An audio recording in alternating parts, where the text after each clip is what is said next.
Hi, I'm Christina Aquino. Most people call me Chris. I'm an Attleboro artist and art educator, and I'm here today to introduce you to watercolor supplies. While I do paint in a variety of media, watercolor is my primary painting material, and I thought if you're thinking of taking a watercolor class or dabbling on your own, that it would be great to know something about all the supplies that we use in the watercolor world. The first thing I'm going to talk about is watercolor paper. There are many different kinds of paper and ways to purchase it, some more expensive than others, of course. One way to start is by purchasing a watercolor pad. The pad that I have here is a cold press paper, and I'll talk about that in a moment. All watercolor paper has different weights as well. Some paper is very heavy and others are much lighter weight surface. This is a watercolor block. Watercolor blocks come in a variety of sizes, and one of the reasons people like a block is because they don't need to use a painting board. And the reason for that, if I turn this back, is that around the edge on all sides, the paper has been glued all the way around. But there's one little spot in which they leave it unglued, so when you're through with your painting, you can take a palette knife, insert it in that slot, and just run your knife around the edges all the way around, and that sheet of paper will come off. So again, convenient, not as thrifty as buying a pad. Both of the papers that I just held up were probably the most common used paper weight, and that's 140 pound. It's pretty stiff, heavy paper. 140 pound is pretty stiff and heavy.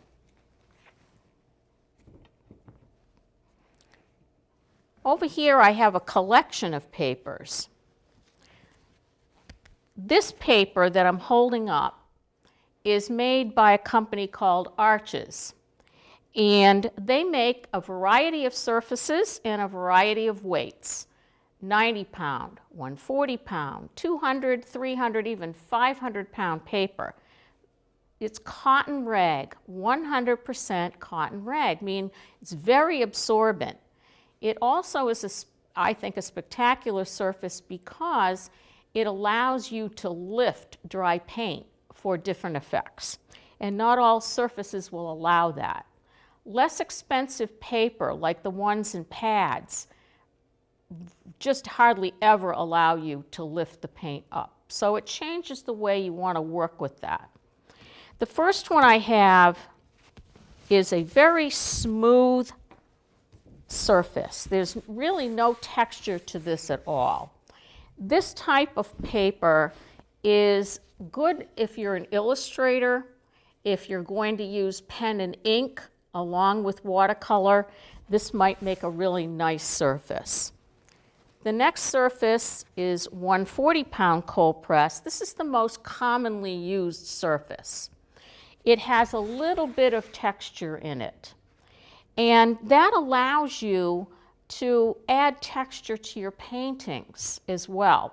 So if you're painting a fence, for example, or driftwood, anything that you want to have a little texture to, this is a wonderful paper to use. For a lot of landscape painting, I like to use rough surface paper. This one has more nooks and crannies than all the others put together.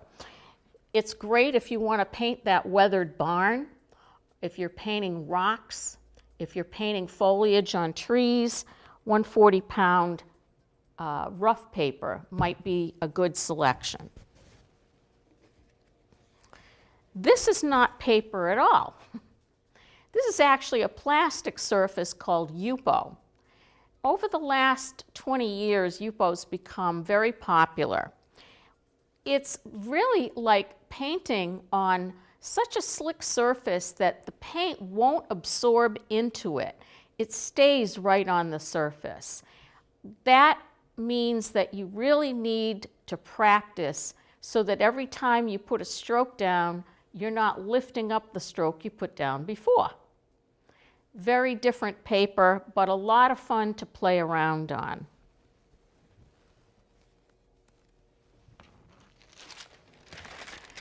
Sometimes we need tracing paper. Tracing paper can be bought singly, but I always buy it in small pads. It's a semi-transparent surface.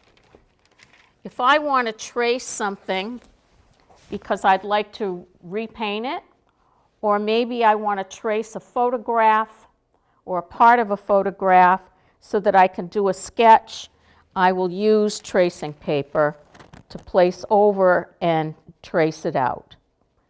After I get through with my tracing, the next thing I have to do is to transfer it to another paper.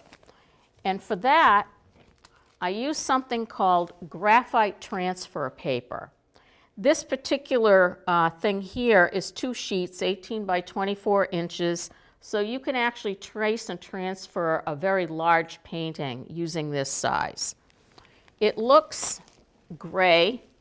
It has a dull side and a shiny side. Just make sure the shiny side is down when you go to transfer.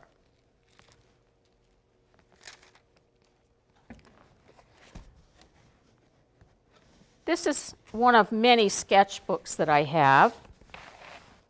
It has a ring binder, which is nice because it opens flat, so I don't have to worry about keeping it flat. The paper that's in this particular 12 by 9 inch book is 93 pound, and that is good for sketching as well as painting. This is a little painted drawing that I did for a painting that became 14 by 21 inches in final size. It gave me an opportunity to work out the design ahead of time, get the kinks out, figure out my composition and my colors, and I like this size pad for doing that. It's also great if you want to use colored pencils, as I did in this particular sketch. It's good for dry or wet media. This is a quick sketch that I did en plein air, outdoors, in Wickford, Rhode Island. Sometimes I do value sketches. This is a seascape that was done in pencil. I can get this as detailed or not as I need to in order to be able to work from it as a painting. Here's a similar one, but now I've used markers, a grayscale from light gray through all the different values of gray up to a little bit of black. So sketchbooks, I think, are a must. And buy one that's at least 90 pound paper, and buy one that advertises itself as being good for wet and dry media.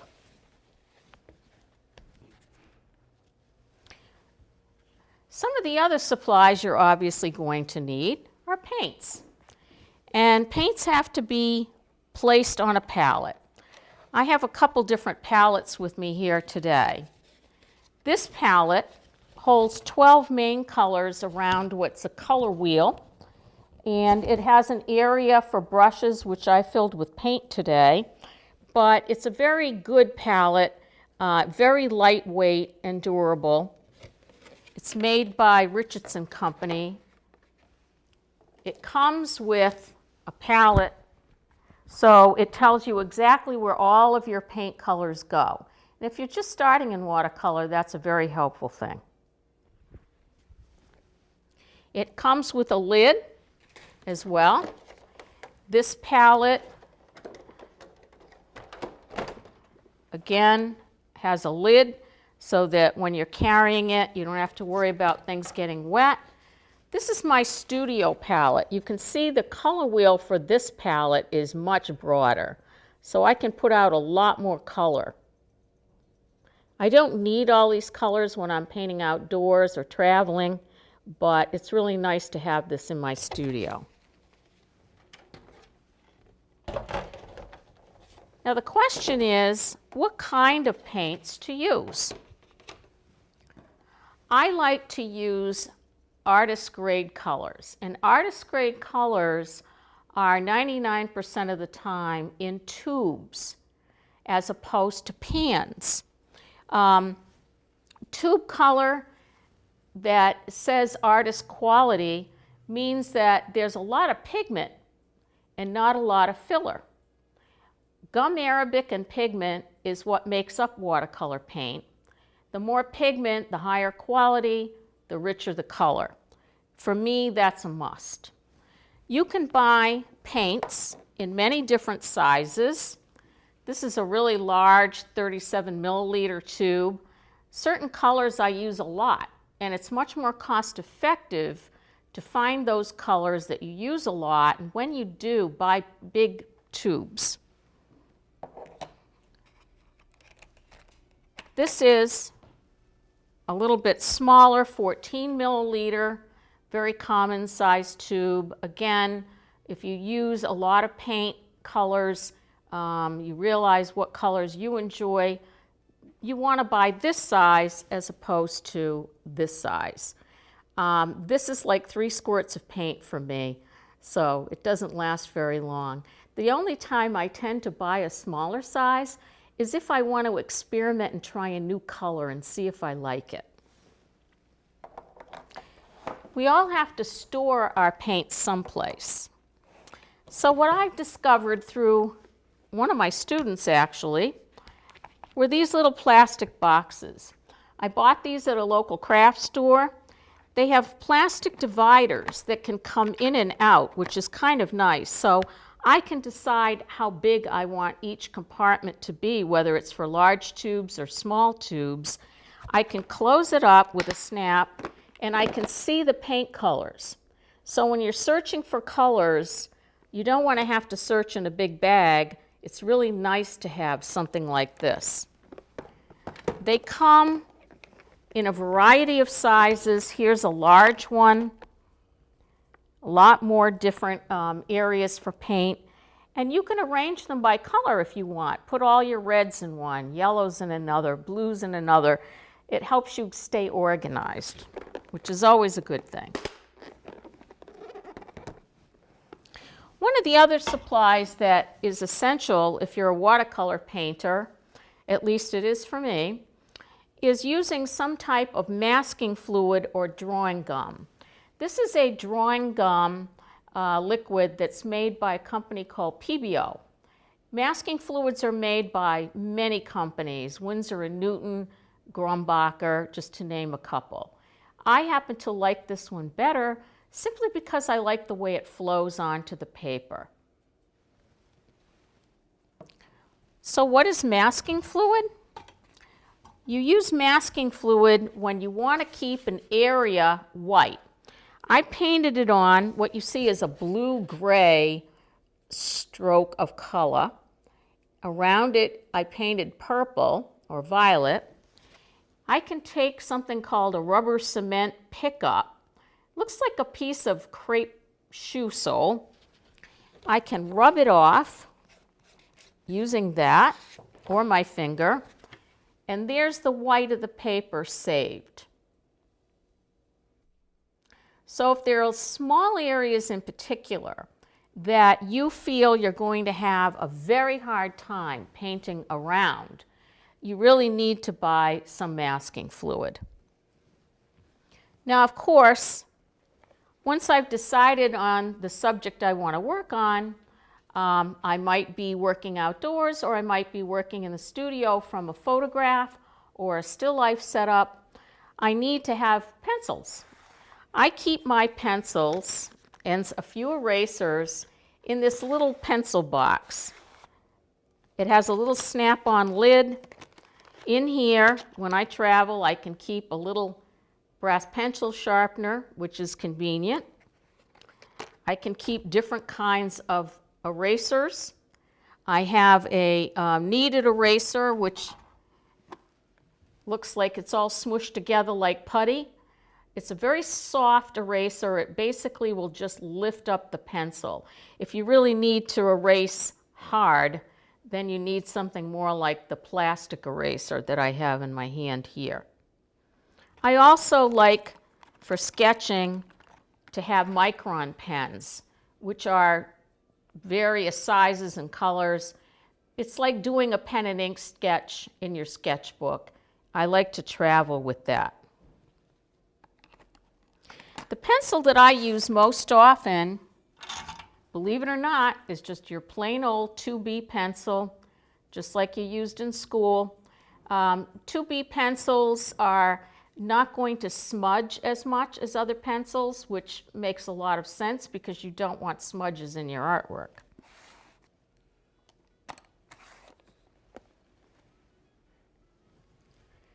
The next thing is this little funny contraption here.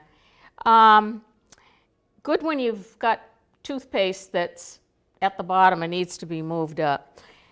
As I work on my tubes, I need to grind them up like so to make sure that I'm squeezing all the paint out that's necessary. So this little device, I actually don't know the name of it. I believe I bought it at cheapjoes.com, but I'm sure other places have it as well. It's just going to allow you to get the most out of each tube of paint. And nothing is inexpensive, so that's a good thing to do. Another thing that's interesting are watercolor pencils. This one has a couple of drawers and 24 different colors. This is really nice for sketching before you paint, or it's nice just for working in your sketchbook. They come in huge containers with all kinds of colors, or you can just buy a simple 12 or 24 color set, but they're nice things to have. When you put the pencil down, you can take water on your brush and dissolve it into color. So it won't cover a big area easily, but if you're just doing little sketches or accents to your painting, this is a fun thing to try. The next thing that you need, of course, are brushes. My brushes are stored in a container that's made out of canvas. I purchased this one at cheapjoes.com.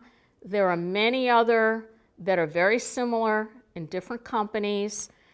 The thing I look for is that it stands up. In other words, I can open it up, it's just Velcroed closed, turn it back, and this will stand up on my table or work surface.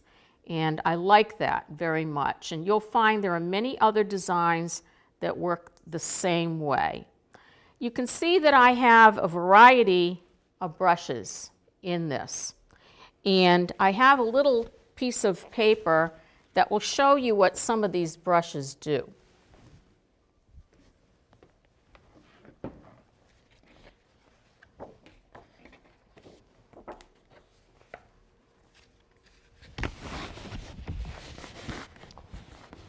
There are round brushes.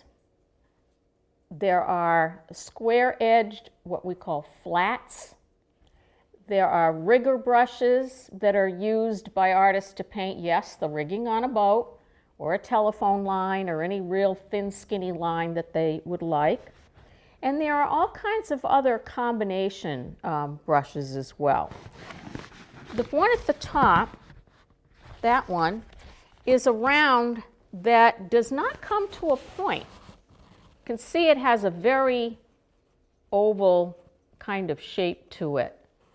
And I like this a lot when I'm painting foliage, where I don't necessarily want a point. The one below it was used because I want to point. You can see how this brush comes to a really sharp point. And it will make these marks. That might be a nice mark if you're drawing leaves in a still life.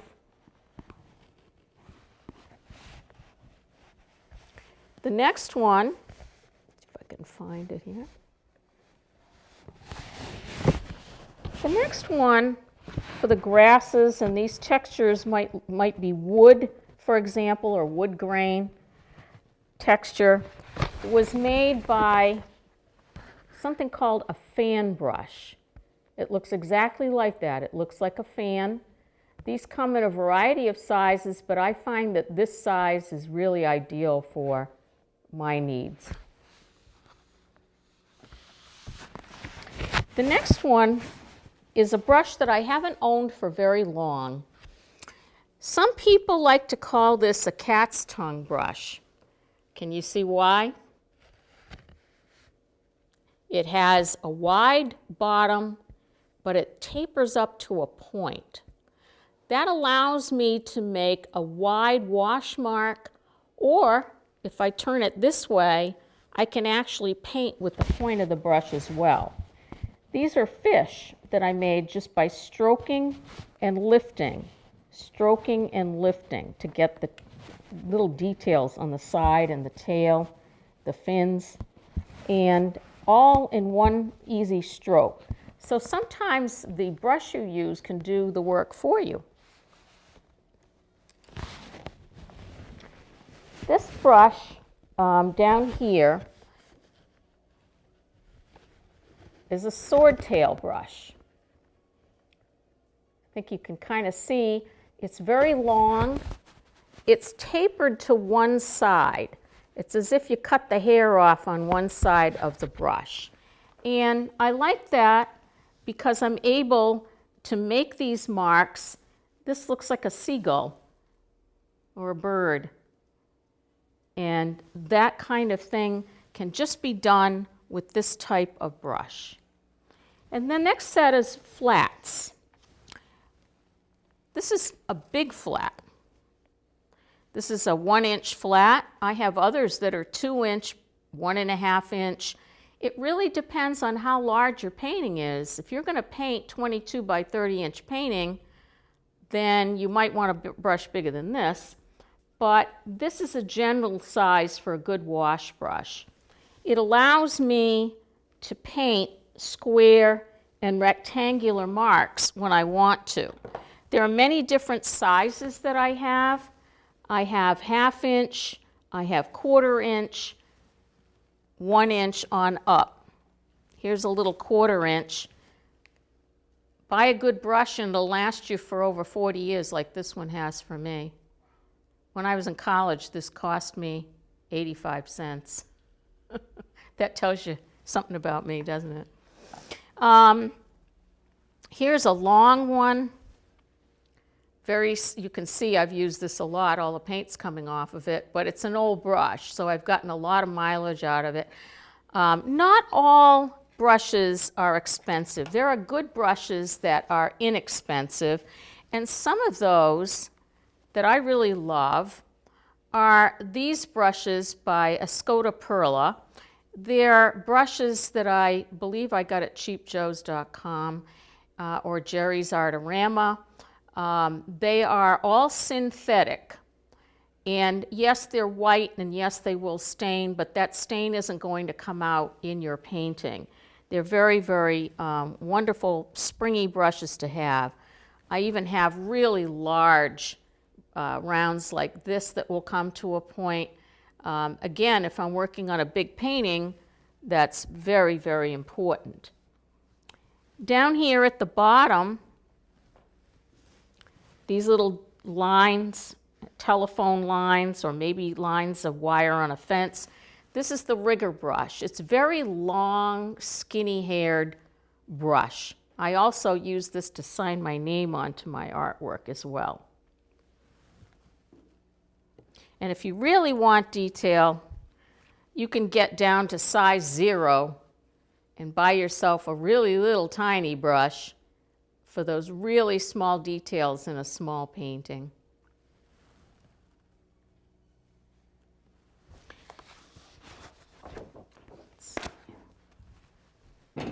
So what else do you need? Well, you need paper towels because you need to clean up your palette at the end of the day. Buy whatever paper towel you use at home.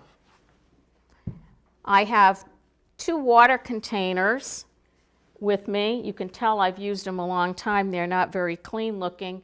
I have 2 different sizes. They came from my kitchen. When the tops didn't fit or got lost, guess where they ended up? In the studio. So any kind of plastic container will do. Save your margarine containers, your Cool Whip containers, etc., etc. They're great for holding water. You need 2, one for your clean water and one for your rinse water in watercolor. The other thing that I couldn't live without is something called white artist tape. This particular one is 1 inch wide. I like to tape my watercolor paper down to something called a gator board. A gator board that I use is almost a 1/2 inch thick. It has a hard, rigid foam inside, and on either side of it is a paper surface that's very smooth. It will take quite a bit of abuse. I've used mine. I use them for years. They're not expensive to buy. This size is 16 inches by 23 inches, and it's the size that I use most often. It's wonderful when you want to tape your photo above or near something that you're painting, as I did in this case.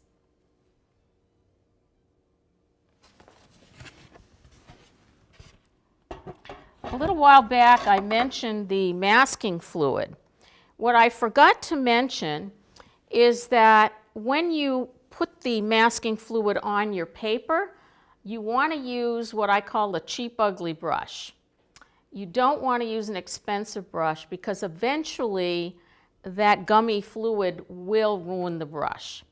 What I do with brushes is I dip them in soap, or I just wipe them in soap, a bar of soap that I keep in a container in my studio. Then I dip it in the masking fluid, and then I paint with it. And I constantly rinse, soap, and paint. Rinse, soap, and paint. And you've got to have different sizes of ugly brushes for that, including flats and rounds, combination. There's something I got many years ago. I bought several over the years. It's called the Incredible Nib. I think it's really composite wood that forms a point at one end and a wider wedge at the other end. And this is designed specifically for applying masking fluid. I recommend it highly.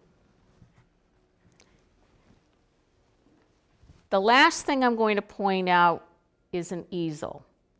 Not all watercolor painters paint on easels, but if you would like to paint outside, I recommend that you get one that is metal as opposed to wood.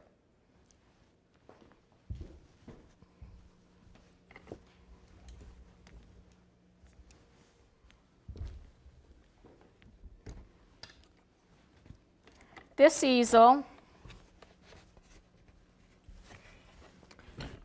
can take a variety of different sizes of boards or blocks of paper or even pads. It's adjustable, all made out of a hard metal, and it has telescoping legs that adjust to all different heights. So if you're a painter that wants to sit down when you paint or stand up, this easel works very, very well.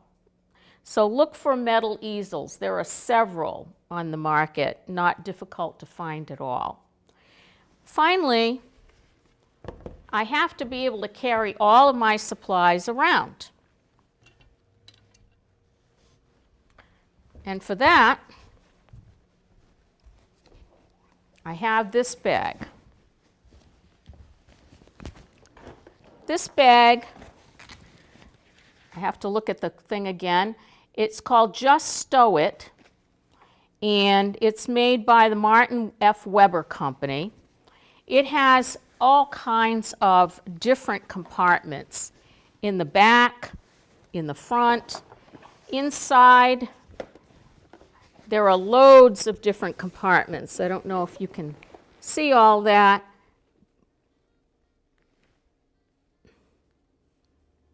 But there are many different kinds of sizes of compartments in there.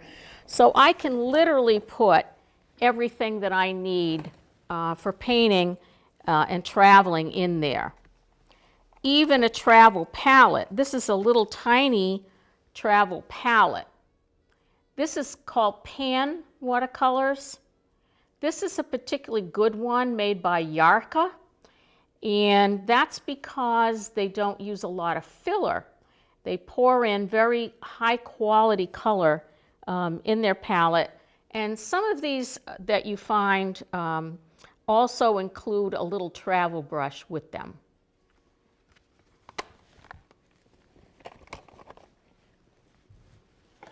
Thank you very much for joining me today. I hope that you'll take a chance and try watercolor.